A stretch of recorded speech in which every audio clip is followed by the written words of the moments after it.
Hey guys, welcome back. Now, it just wouldn't be Christmas without these Greek Kourabiedes in your cookie arrangement this year. I'm talking rich, buttery shortbread, crispy almonds, all nestled in snow white powdered sugar. They only take 5 ingredients to prepare, but thanks to this one secret ingredient, it's gonna make these cookies stand out from all the rest. They really want people sing songs of good cheer. Christmas is here. Merry, merry, merry, merry Christmas. Merry, merry, merry Christmas.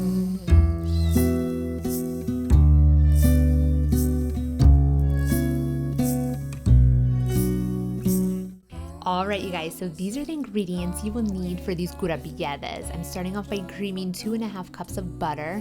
Now this is goat milk butter, which gives these cookies a slightly creamier, deeper taste. But if you're not a fan, feel free to use regular cow's milk butter.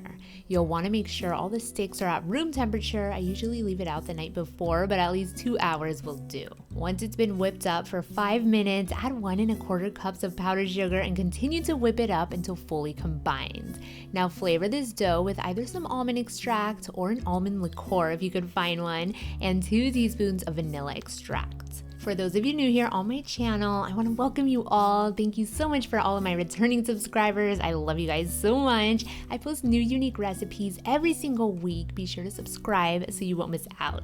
Now, once those ingredients are all incorporated, remove your whisk attachment and place the bowl to the side. I'm going to be toasting up about 1.5 cups of sliced almonds. Once they're nicely golden brown, stick them real fast in the freezer to cool, and once they're no longer warm, go ahead and break them up into small pieces. You're going to add all of those beautifully toasted almonds to the butter sugar mixture and give it a good mix with your spatula. Once they're all in there, add the final ingredient, 6 cups of all-purpose flour. Now, this part gets a little bit tricky. You're going to need to work with your hands to hydrate all of that flour and all of that butter. I found that mixing with a glove on not only helps not getting butter all over your hands, but also helps mix the dough into a wonderful silky smooth ball. So once everything comes together, it's time to assemble these kourabiedes. Now the traditional way to make these cookies is into little half moon shapes or into individual circles, but you know me, the quicker the better. So I usually shape this into one big log and slice them up, which takes about 1/4 of the time.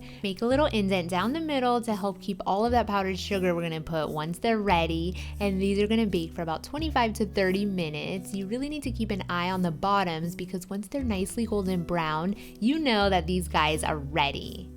And now for the best part for last. Once these heavenly little treats are fully cooled, go ahead and give them a generous, and when I say generous, I mean generous amount of powdered sugar. These are messy, but that's the fun part about eating these cookies. They will remind you of a true white Christmas. The texture of these kourabiedes is like no other. They're crispy and instantly melt in your mouth. The goat milk gives an ever so slight tang with the sweet and earthiness of the almonds. These cookies will truly stand out to everybody who tries them this Christmas. Throw cares away. Christmas is here.